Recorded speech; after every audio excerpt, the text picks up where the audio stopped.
held them to, I think, 106 yards of total offense before those final 3 possessions. What happened?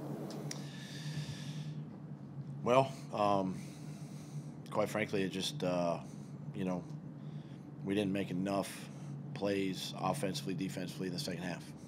You know, we had opportunities to get off the field. Defensively, we didn't. We had opportunities to stay on the field offensively, and we didn't. And so, you know, it's something we just got to take a look at.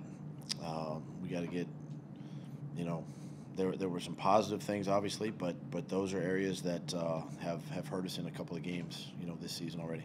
What changed in the fourth quarter? They just made more plays. Nothing changed. Same guys, same people out there. They just made more plays than we did. So really, schematically, nothing changed. You know, we just didn't make enough in the second half of this game. Once you get down there on the final possession of the pass interference play, you Wendell go for about 8 yards. Can you take us through the thought process there on the play calling? What are you trying to do there? Are you just get in the end zone, get the first down? Well, we had to get in the end zone, you know, to win the game.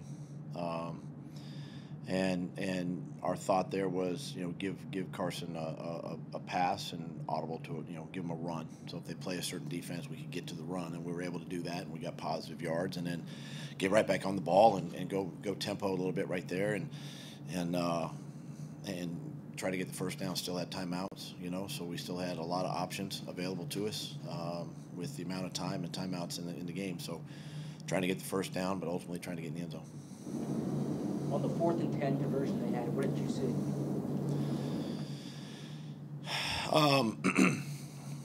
Felt like that. I believe it was Jalen at the time. May have slipped, may have fell down, and just Torrey was standing right there wide open. We were real close to getting to Cam and getting him on the ground at the time, and you know, we were just a step behind. At 17-14, you went 3 and out offensively there. What sputtered? We didn't execute. You know, we just broke down. You know, and we can't have that. And those are things that our guys pride themselves on. You know, whether it's, you know, I'll go back and look at, you know, the couple of play calls there, see if I can do a little better there, help our team out there. And we had an opportunity on the 3rd down. Alshon, 24, you know, Bradbury for them came back and really recovered well. Alshon was wide open, and 24 just came back and just got a hand in there late and knocked the ball away, or otherwise we're on the field at that point too. What was the message to the team after a collapse like this? Well, the message is that, you know, quite frankly, and I told them, I says, you know, we have to learn from these. These are things. These are games that galvanize football teams, and this is going to do that. This is going to bring us even closer together. Basically told them that, hey, pressure's off of us. Nobody on the outside world is giving us a chance to do much of anything, and pressure's off, so we can go play, have fun, and just relax. And a lot of football ahead too. You know, we still have a bunch of games, and still anything's possible, anything can happen, and you know, we still treat it as 1 week at a time. You guys lost the game earlier this season where you were ahead 17-3 in the second half.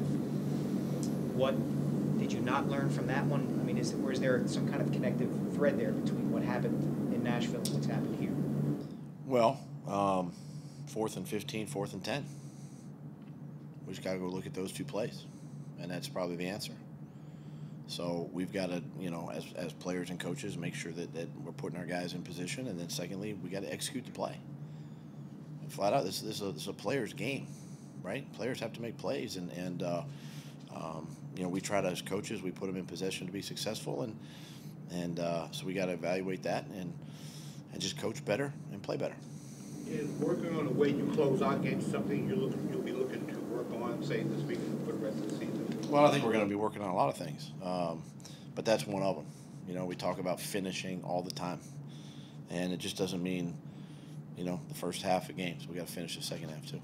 Are other teams making adjustments that you're not adjusting to? No. I mean, Carolina, you know, just stuck to their game plan. You know, nothing we didn't expect. So no. The way Carson played, what do you think? Well, I thought overall, you know, pretty good. I think his numbers were decent. I haven't looked at the actual stat deal, but bottom line is we lost, and so it's not an individual sport. He's part of it, obviously, and did some good things, and we got to take a look at the whole pie right now. What do you mean by the pressure's off? What do you mean by that when you say to your team the pressure's off? Well, number one, I think Sal, no one has really given us a chance anyway. Whether we're putting pressure on ourselves to perform, to play, whatever it is, live up to a certain expectation. I think that,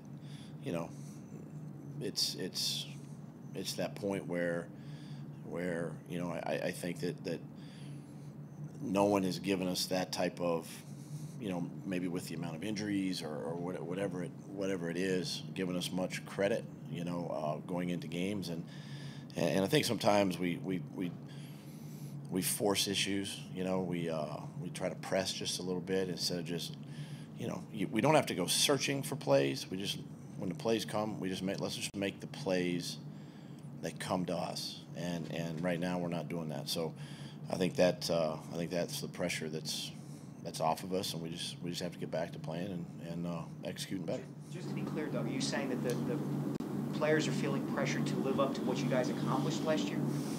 No, I don't think so. I just think that each week, and this is something I've talked about all season, is when we talk about embracing something, it's a choice, and we know that we get everybody's best every week, and it's a good football team. Carolina's a playoff caliber team. They were in the Super Bowl a couple years ago. It's a good football team, and we know that we don't use injury, we don't use whatever it might be as an excuse not to perform, and so sometimes I think players, coaches just put added pressure when they don't have to, and that's something that we've got to starts with me there, and just making sure that we're doing everything even during the week, getting ourselves in positions to win games. So as a follow-up to that, you're still the defending Super Bowl champs. I mean, that doesn't change. Right. At 3-4, do you really think that pressure is off you guys?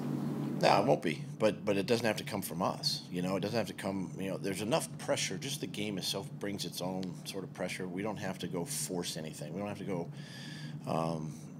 Go, like I said earlier, you don't have to go looking for plays. Let the plays come to you, and then make them when they come, and that's where we're at. Doug, as a play caller, real quick, when you see the momentum shift like it did drastically, are you aware of that? You mentioned it's a player's game, but do you feel the need to kind of fuel things when you see the momentum change? Yeah, I mean, you feel it and you sense it. I don't think it necessarily has to get you out of your rhythm offensively, because I thought we were doing some good things. Even in the run game, RPOs, play action pass. Some of the things that we were able to take advantage of. But yeah, no, I didn't feel like I had to get ultra aggressive or anything like that, just because the tide was sort of changing just a little bit there in the second half.